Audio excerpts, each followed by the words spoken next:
वरील जाताना सूर्यासारखे तळपुरी जावे क्षितिजावरील जाताना दगडालाही पाझर यावे निरोप शेवटी घेताना दगडालाही पाझर यावे निरोप शेवटी घेताना अध्यक्ष महाशय गुरुजींवर गव इथे उपस्थित असलेल्या माझ्या मित्र सर्वांना माझा नमस्कार. आज याचा 10वीचा निरोप समारंभ म्हणजेच आमचा निरोप समारंभ. आज एका डोळ्यात असून तर दुसऱ्या डोळ्यात अश्रू आहे. आज या शाळेतला शैक्षणिक प्रवास आम्ही इथे पूर्ण करीत आहोत. शिक्षणाचा हा टप्पा यशस्वीपणाने पूर्ण केल्याचा नक्कीच आनंद आहे, परंतु ही शाळा, हे शिक्षक, हे मित्र यांचा निरोप घ्यावा लागतो याचं देखील दुःख आहे. आम्ही आज विद्यार्थी म्हणून या शाळेत शेवटचा दिवस उद्यापासून आम्ही इथे नसणार. जर कधी आलो तर आम्ही माझे विद्यार्थी म्हणून येणार. आम्ही या शाळेत 3 वर्ष खूप काही शिकलो. शाळेत येऊन केवळ पुस्तकाचे नाही तर जीवन जगत असताना माणसं देखील कशी वाचायची हे देखील आम्हाला या शिक्षकांनी आम्हाला पावलं शिकवले. आज सर्वप्रथम मी आमच्या वर्ग शिक्षक शिवलकर मॅडम यांच्याबद्दल बोलणार आहे. मॅडम खूप छान होते. मॅडम खूप छान बोलायचे. कधीही आम्ही चुकलो तर एका आईप्रमाणे आम्हाला समजावून सांगायचे. जर आम्ही कधी न अभ्यास करता आलो तर आम्हाला मॅडमची भीती नसायची. भले त्या व्यक्तीच्या पत्र्याने मारलं तरी आम्हाला लागायचं नाही, कारण आम्हाला माहिती होतं.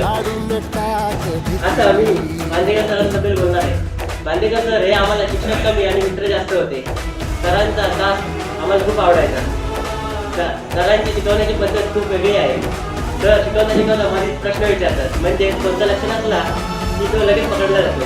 म्हणून सरांनी सांगितलं की आम्ही लक्षपूर्वक ऐकायचो. सरांनी आम्हाला खेळाबद्दल तर बहुतेक ज्ञान सरांनीच दिलं. आता आम्ही लाडगावकर सरांबद्दल बोलणार आहे. बहुतेक वेळा लाडगावकर सरांचा स्वभाव सर्वांना काटेरी वाटायचा. माझं देखील असंच होतं. नंतर मला समजलं सर पण खूप प्रेमळ आहेत, पण दाखवून देत नाही. सरांचं बोलणं आम्हाला त्रासदायक वाटायचं, पण सरांप्रमाणे विचार केला तर 100% योग्य होतं.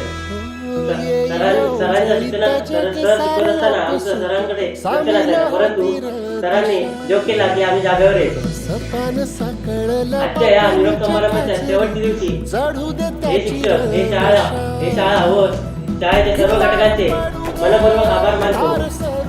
व तुम्ही दिलेले जे काय आम्हाला दिलं ते आम्ही कधीच परतफेड करू शकत नाही. परंतु मी सर्व विद्यार्थ्यांच्या वतीने एक वचन देतो की आम्ही कुठल्याही क्षेत्रात जाऊ, यशस्वी सर करू आणि कुठल्याही यशस्वी सर करू शाळेची कीर्ती पसरवल्याशिवाय आम्ही राहणार नाही. शेवटी मी एवढेच म्हणेन की मेहनत से कामयाबी का आगाज लिखेंगे, हम जहाँ भी जाएंगे वहाँ नया इतिहास